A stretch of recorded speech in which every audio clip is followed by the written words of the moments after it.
Hola, estamos en octubre y como estamos en octubre, nosotros decidimos hacer un podcast para llevarte mucha información sobre la mama y el cáncer de mama. Ya ustedes saben que en este mes se conmemora la diagnóstico o la prevención, más el diagnóstico, porque no es prevención, el diagnóstico temprano del cáncer de mama. Entonces, ¿qué mejor idea que hacer un podcast con la doctora Redondo, que es ya una entidad a nivel nacional e internacional conocida de lo que es el diagnóstico de cáncer de mama? Y aquí vamos a pasarle un poquito de información que esperamos que les sea de mucha utilidad y que ustedes también compartan esta información con otras personas. Gracias por estar aquí, Lisbel. Gracias por la invitación y sobre todo con esta iniciativa de educar a la población para que se acerque y, como tú bien dices, estar en esta lucha de detectar precozmente el cáncer, porque lamentablemente todavía no podemos detectarlo a tiempo. Me gusta que dices todavía hay esperanza y creo que con los estudios, con la ciencia como va avanzando, yo espero que algún día podamos decir que el cáncer de mama puede ser prevenido.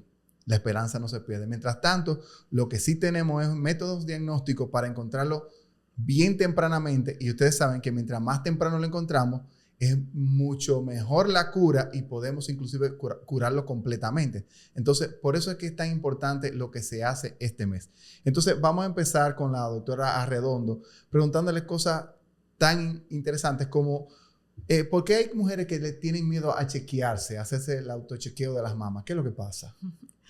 Bueno, a pesar de que estamos en un siglo avanzado, lleno de tecnología, la pregunta que siempre me hacen es por qué que me tienen que estar presionando la mama. Entonces, el tema es que muchos dan una imagen exagerada de la experiencia. Hay varios métodos de imagen que creo vamos a mencionar más adelante, pero el que infaliblemente es el método número 1 para detectar el cáncer, porque la mayoría de cánceres de mama son del tipo ductal y este se expresa con unas microcalcificaciones. El único método hasta ahora que tiene la capacidad de detectarlo tempranamente, estas microcalcificaciones, es la mamografía. Y este método se hace poniendo la mama entre dos placas plásticas y presionándola un poco.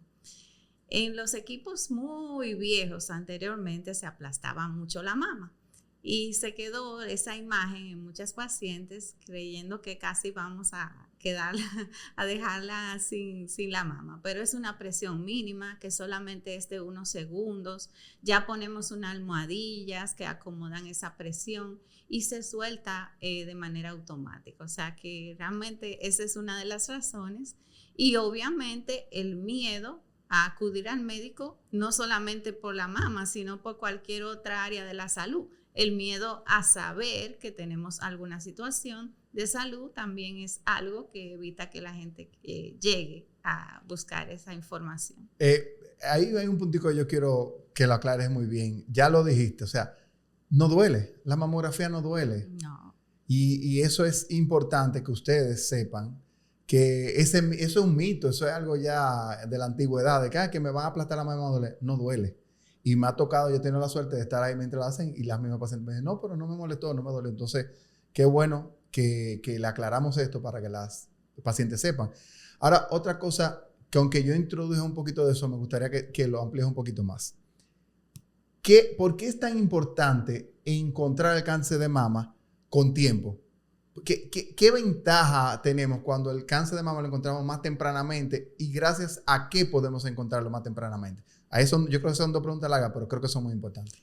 Bueno, primero tendría que decirte que hay una variedad de cánceres muy grande, o sea, no hay un único tipo, y dependiendo del rango de edad y del tipo histológico y molecular, o sea, qué tipo de células componen ese cáncer y en qué rango de edad los encontramos, porque también dependiendo del rango de edad y de los factores de riesgo, ahora nosotros lo que hacemos es, según muchas entidades internacionales que se reúnen anualmente con informaciones y estudios, que dividimos a las pacientes en dos grandes grupos, una paciente promedio y una paciente de alto riesgo. La paciente promedio somos cualquier mujer que no se le reconozca que tiene ningún antecedente familiar o genético o alguna condición que le predisponga a tener ese cáncer de mama. Y ese tipo de paciente por lo general tiene un tipo de cáncer de mama que si está por debajo de los 40 años lo vamos a detectar principalmente con la sonografía. Si está por encima de los 40 años lo vamos a detectar con la mamografía o combinando estos dos métodos. Ya entonces, si tú entras dentro de ese grupo de alto riesgo, es donde tenemos que recurrir a otras modalidades de estudio, como es la resonancia magnética. ¿Qué hace que lo encontremos a tiempo o no? Pues que acudamos al llamado de ir dentro de los rangos de edad donde tenemos que empezar a hacer el estudio, que es a partir de los 40 años la mamografía, como mencioné previamente, y desde los 20 años empezar a realizarse la sonografía. Año a año, a menos que tú no tengas una condición conocida que haga que te tengas que asistir más de una vez al año. Y esto va a hacer que podamos encontrar la mayoría de los tumores o de lesiones antes de que sean incluso tumores, lesiones premalignas en etapas tempranas que solamente con quizás una cirugía o una pastilla ya están curadas. Sin embargo, existen, porque ves que dije, un grupo de cáncer, no todos. Hay algunos que todavía no lo podemos detectar a tiempo, aún estén pequeños, porque hay un pequeño grupo que son muy agresivos y no importa que lo encontremos en un tamaño muy pequeño, sino que todavía ese grupo lo vamos a, aún encontrándolo pequeño, van a ser agresivos, que es bueno aclarar. Entonces, me faltó una pregunta, la importancia, ¿por qué tan importante que se descubra a tiempo? Ok, sí, tienes razón.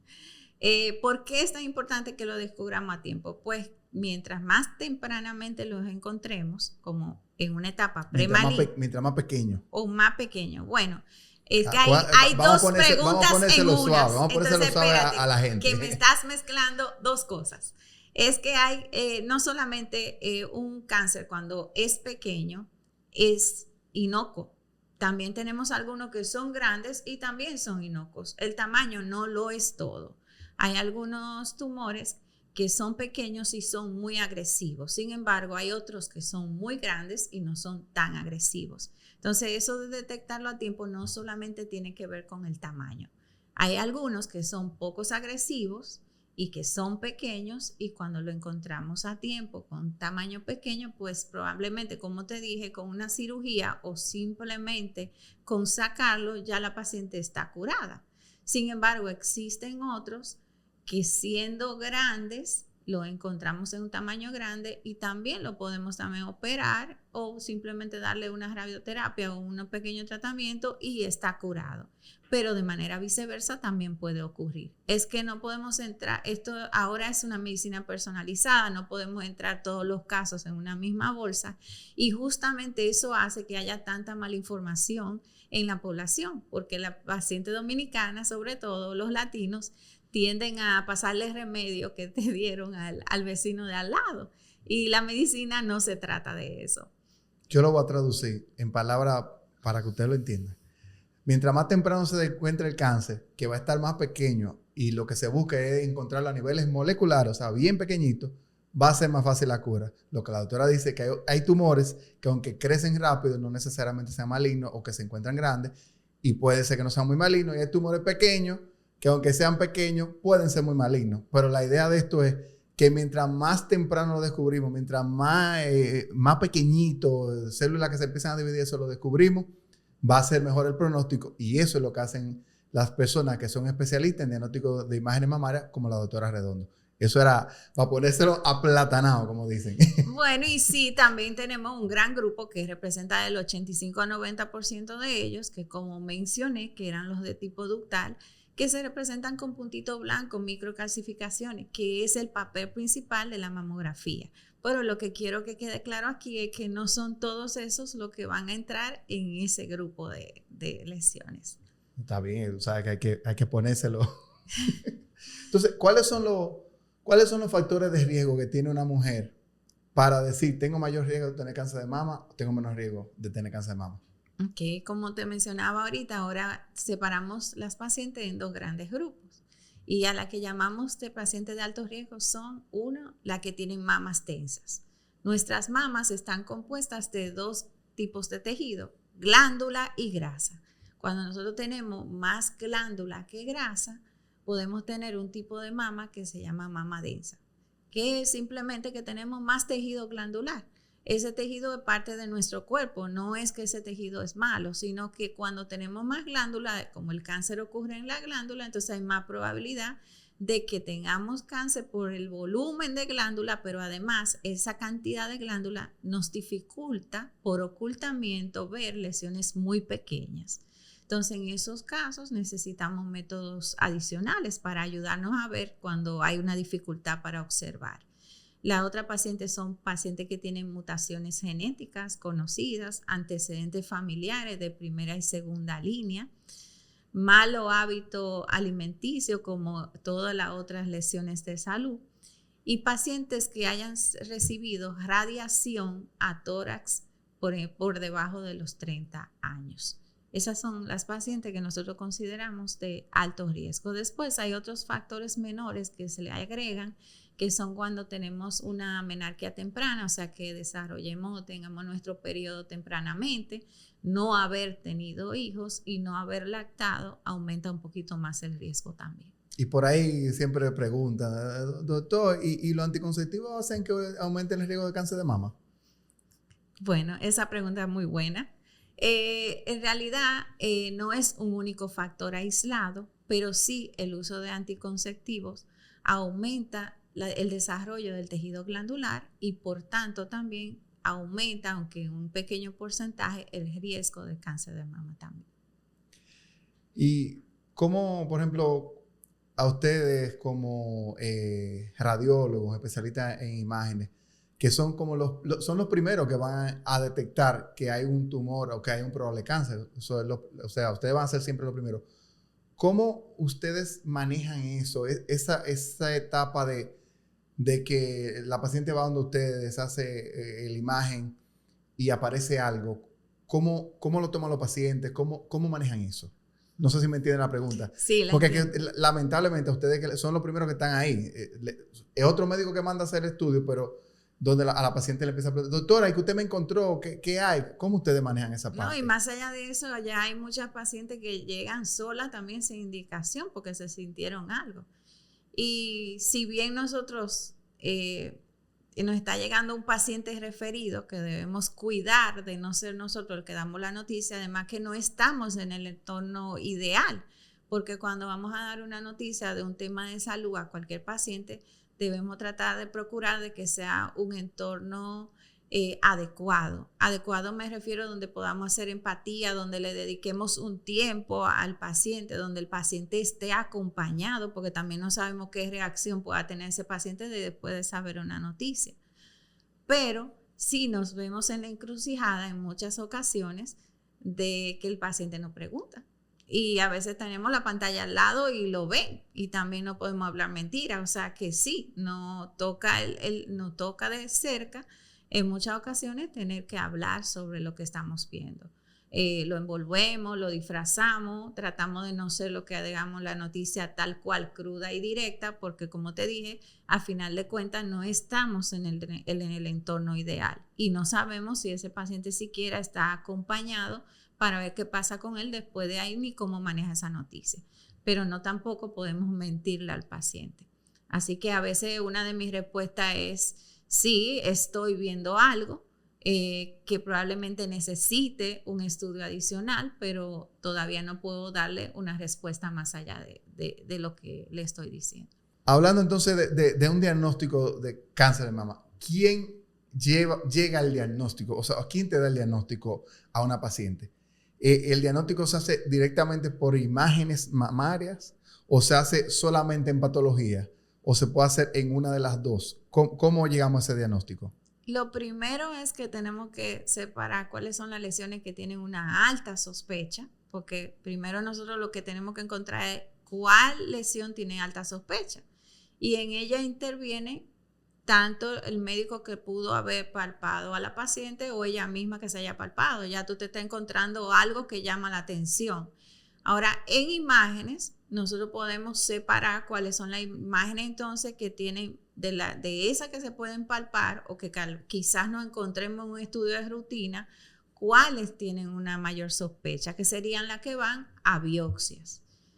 Pero ya el diagnóstico definitivo para ponerle el nombre y el tipo es el patólogo el único que tiene ese papel en la conducta del diagnóstico de un cáncer de mama. Perfecto. Si una paciente se siente una masa dura y no le duele, es más probable que sea malo a si una paciente se siente una masa que le duele, que está caliente.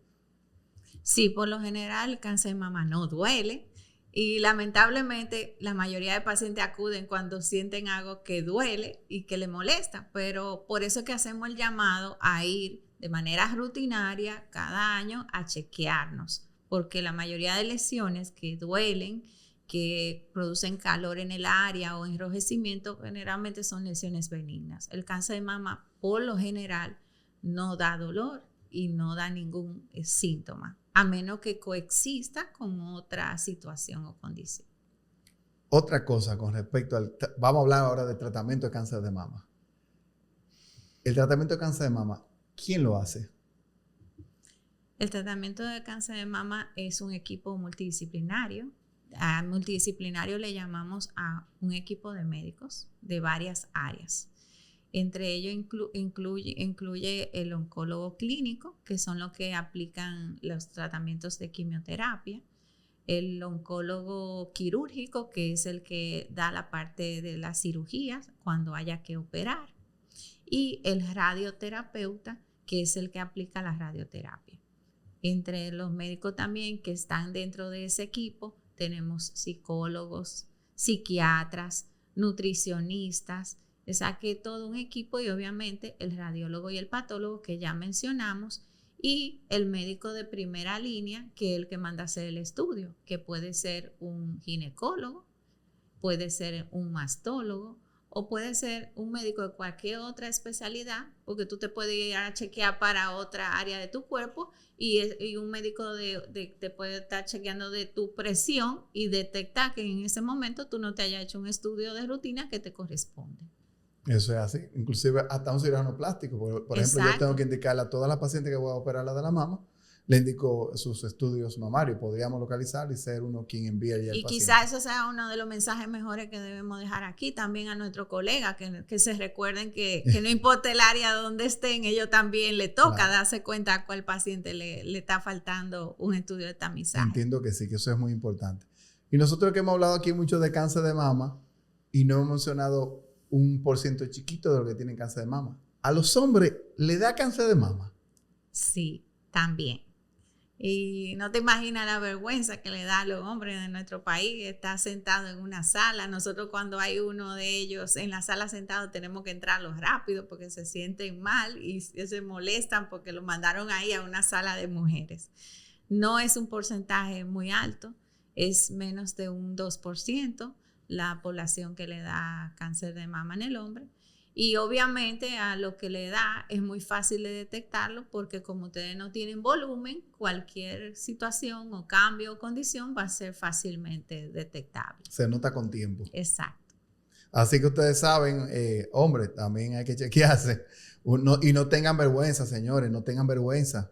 Es mejor chequearse con tiempo y solucionar problemas que estar pensando que porque es un área que la mayoría son mujeres, uno no vaya a chequearse. ¿Qué está pasando con eso? Hay que chequearse. No, la mayoría llegan avanzados porque se lo han tocado y se han detectado, pero se lo ocultan y no quieren ir, no se quieren dejar ver. Y ya tú me hiciste a mí alguna pregunta, pero yo también tengo unas para ti. Ahora hay un cambio de que toda la paciente, después hablamos que hay tratamientos, ¿verdad?, variados. Y que entre los tratamientos también hay una parte quirúrgica. Pero antes le quitaban la mama a todos los pacientes, pero ahora estamos viendo que no es así. Hay pacientes que no le quitan la mama, hay pacientes que se la dejan, hay otras que nada más le quitan una parte. ¿Quién es el que se encarga de determinar qué debemos hacer? ¿Cuándo es que hay que quitársela? Porque es que hay pacientes que se le quita, otras no.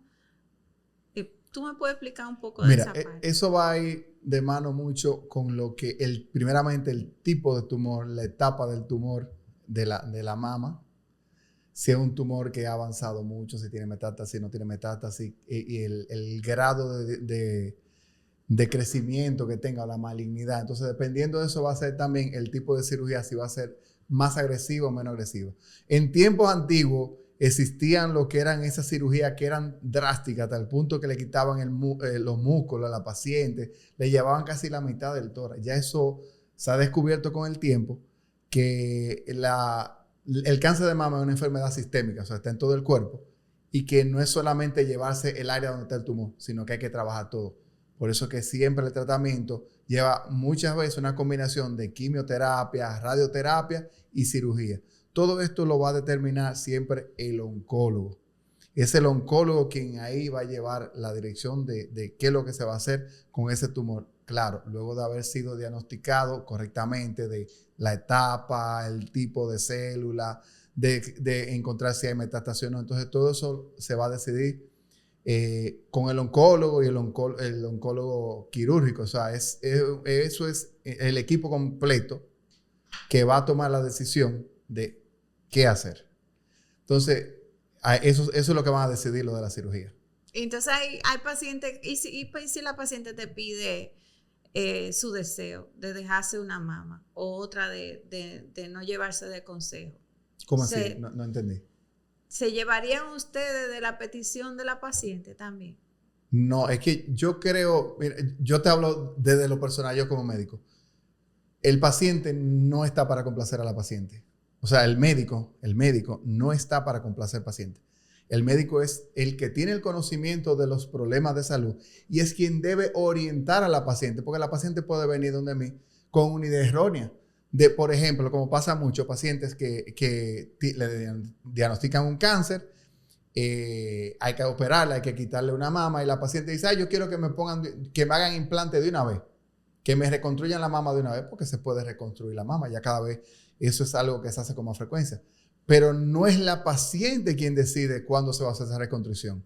Esa reconstrucción se decide junto con el oncólogo clínico, el oncólogo quirúrgico y el cirujano plástico. Tienen que ponerse de acuerdo cuál es el momento ideal para hacer esa reconstrucción.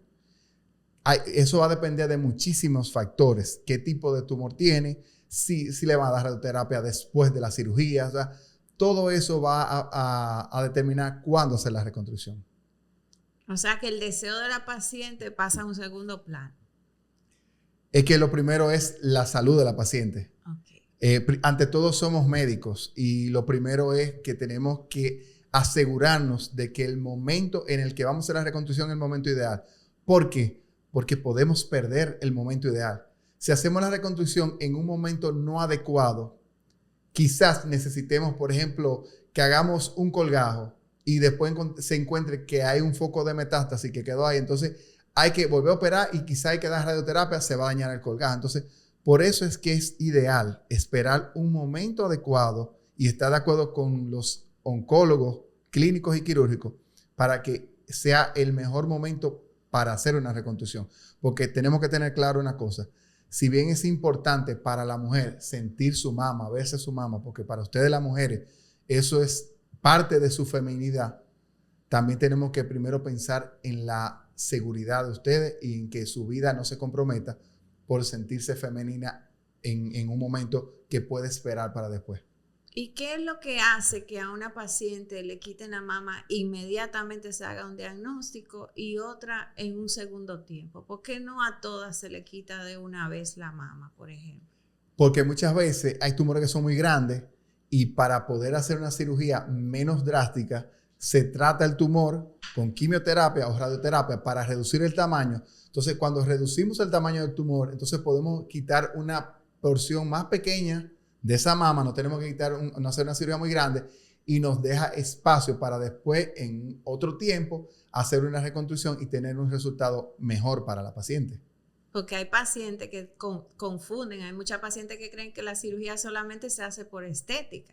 Entonces, no es solamente por estética que hacemos la cirugía en una paciente que le han diagnosticado un cáncer de mama. No, porque primero está es que cuando hablamos de cáncer de mama, lo primero es buscar la curación. Y después de curado, o por lo menos que entendemos que se curó, que se extrajo todo el tumor y que no hay ningún problema, entonces se puede pensar en la reconstrucción. Ahora hay técnicas muy avanzadas también, porque veo que a la par de darle tratamiento también van haciendo reconstrucción en la paciente, que antes eso no lo veíamos. Eso se puede, pero vuelvo y te digo, siempre de la mano con el oncólogo clínico y con el oncólogo quirúrgico. ¿Por qué? Porque el cirujano plástico no puede iniciar una reconstrucción sin antes haber hablado, tenido un consenso, estar de acuerdo con los demás médicos del equipo, porque como bien tú mencionabas al principio, es un equipo multisistémico. También el radiólogo tiene que determinar si hay o no metástasis. También ahí viene el mismo patólogo que te va a decir, no, mira, era un in situ, no invadió, sí invadió. Entonces, todas esas cosas van a determinar qué tipo de cirugía, cómo van a ser los pasos de la reconstrucción. Y usted mencionó, doctor, cirujanos oncólogos, cirujanos, mastólogos, hay ginecólogos, hay cirujanos plásticos, pero ¿cuál es el que me debe a mí operar cuando yo tengo un cáncer de mama?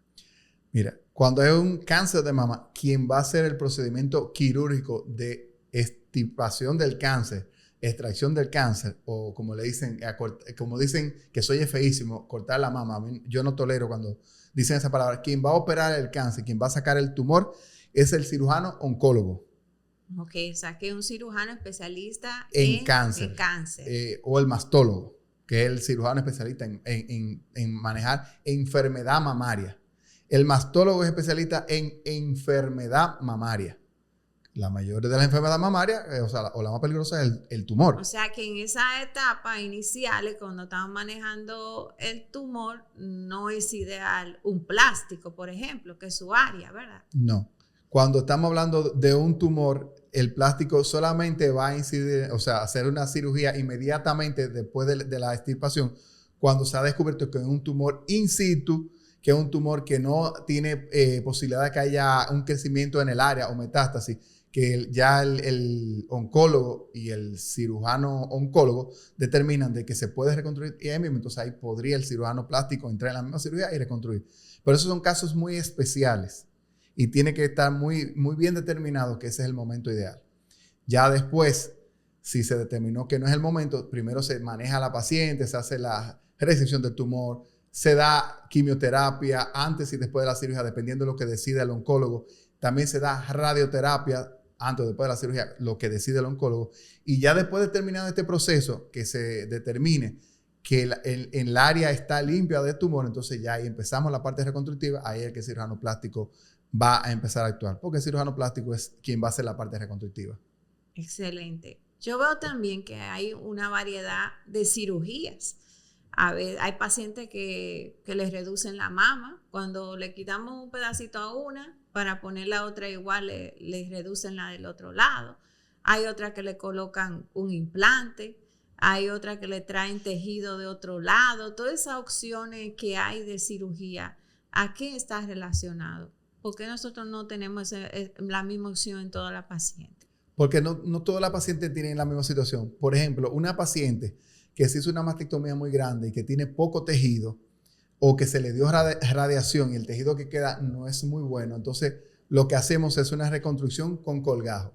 Este es un tipo de reconstrucción que puede ser con colgajo desde el abdomen o con colgajo desde la espalda. O ¿a qué usted le llama colgajo? Tomar un pedazo de tejido que incluya piel, grasa y a veces músculo y músculo, y lo vamos a poner para cubrir el área donde estaba la mama que se quitó. O sea que donde faltó tejido, te trae tejido de otra área del mismo cuerpo, del mismo cuerpo. Esto tiene su ventaja que ese tejido, al ser del mismo cuerpo y mantenerse conectado, va a ser una reconstrucción que va a ser más exitosa. Tiene la desventaja que del área que quitamos ese tejido va a dejar una falta, una deficiencia, ya sea una cicatriz, una asimetría. Eso es cuando algo no queda de la misma forma. Eso pasa cuando se hace una reconstrucción con un colgajo. Otra forma de hacer reconstrucción es directamente poner un expansor. ¿Qué es un expansor? Es como si fuera un implante de mama, pero que se va llenando de líquido, de solución, se va creciendo. Eso hace que se haga un espacio donde estaba la mama y luego esto lo sacamos y colocamos un implante definitivo. Un implante definitivo es lo mismo implante de O sea, que será como una vejiga para ir llenando el espacio que no hay para que después el implante entre. Para que el implante quepa bien y se pueda entonces ya dejar un implante definitivo. Entonces ahí usted mencionaba ahorita lo que es cuando se trabaja la otra mama o la mama que no tiene el cáncer. Cuando hacemos una reconstrucción de mama, no necesariamente, o por no decir que casi siempre, las mamas van a quedar asimétricas porque en una se quitó tejido y lo que estamos reconstruyéndola. Entonces, ¿qué se hace? Que después que ya terminamos de hacer la reconstrucción de la mama que se había quitado por el tumor, entonces la otra mama la vamos a poner del mismo tamaño que la que reconstruimos y que queden iguales. Entonces, eso es lo que se llama simetrización. Y esa paciente que a veces tienen, no sé si será que los tumores están cerca de la región areolar, o sea, o del pezón, o por el tipo de tumor que le tocó, se tienen que llevar el pezón y la areola. Y en esos pacientes que ustedes le tienen que quitar el pezón y la areola, ¿qué opciones ustedes tienen para ellas? Mira, las opciones que hay, una reconstrucción de areola y de pezón, se puede hacer. Primeramente, la areola la podemos reconstruir usando piel, haciendo un injerto de piel o con tatuaje. Yo soy más de la preferencia del tatuaje, porque con un buen tatuador podemos hacer que quede del mismo color muy parecida a la mama contralateral, es la mama que queda. El pezón se puede reconstruir también con un colgajo local ahí mismo y podemos utilizar cartílago de la oreja, cartílago de otra área del cuerpo para proyectarlo y para que se haga durito. O sea que se puede hacer, hay reconstrucciones que tú le haces un pezón reconstruido y queda tan bien como el que tenía la paciente. O sea que aquí ya hemos hablado que podemos encontrar cánceres tempranamente, o sea que no tenemos que saber que podemos curar cáncer, pero que también la parte estética podemos tener unos resultados excelentes.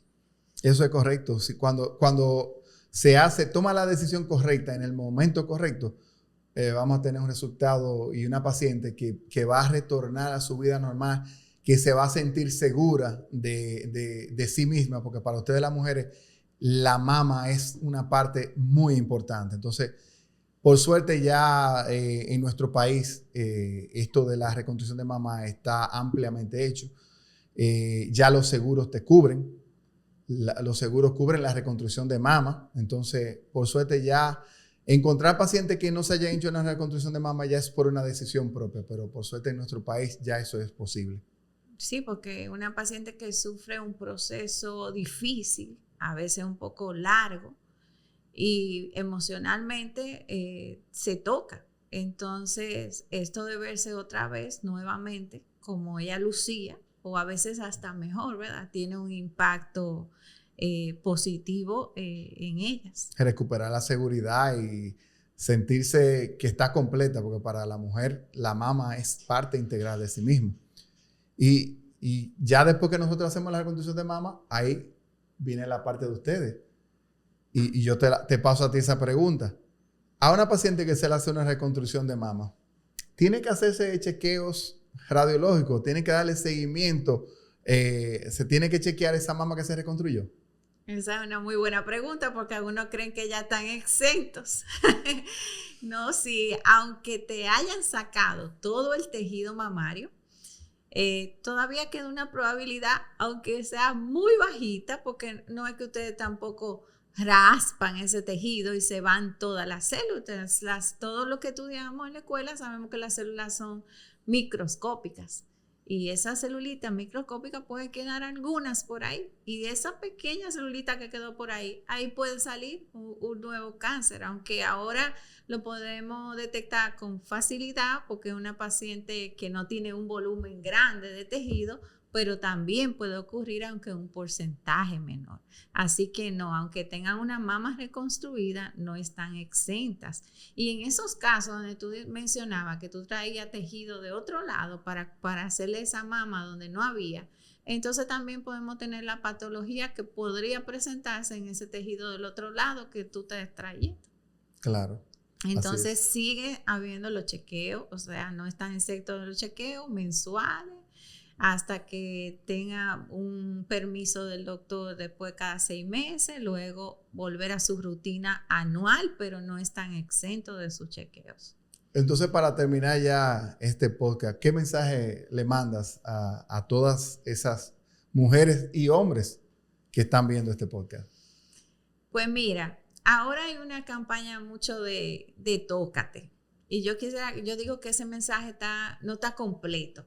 Porque sí, nos debemos tocar porque nosotros debemos escuchar nuestro cuerpo. Nosotros podemos tratar de detectar cualquier anomalía en nuestro cuerpo y nadie más que nosotros mismos para darnos cuenta cuando hay un cambio. Pero realmente hay muchas lesiones que cuando ya no las topamos, ya están muy avanzadas. Entonces, yo lo que insto a todos a que anoten una fecha que sea memorable para ellos. Como le digo a muchas de mis pacientes, puede ser tu cumpleaños, un aniversario, una fecha que tú recuerdes. No necesariamente tiene que ser octubre.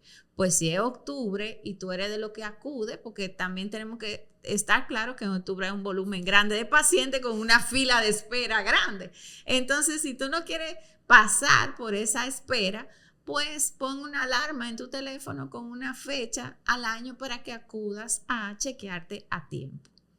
Excelente. Bueno, esperamos de verdad que estas informaciones les sean de mucha utilidad y recuerden que si el cáncer de mama no se puede aunque no se puede prevenir, sí se puede encontrar a tiempo y lo que se encuentra a tiempo se puede curar. Y eso sí se puede hacer, curar el cáncer de mama. Y sabemos que estamos cerca a poder detectarlo en otra etapa. Ojalá tenemos mucha gente investigando para Ojalá nos toque a nosotros algún día hacer un video diciendo se encontró la manera de prevenir el cáncer de mama. Señores, que tengan un lindo resto de día de cuando vean este podcast y no dejen de irse a chequear, ya sea en octubre, en noviembre, pero váyanse a chequear las mamas. Chequéate.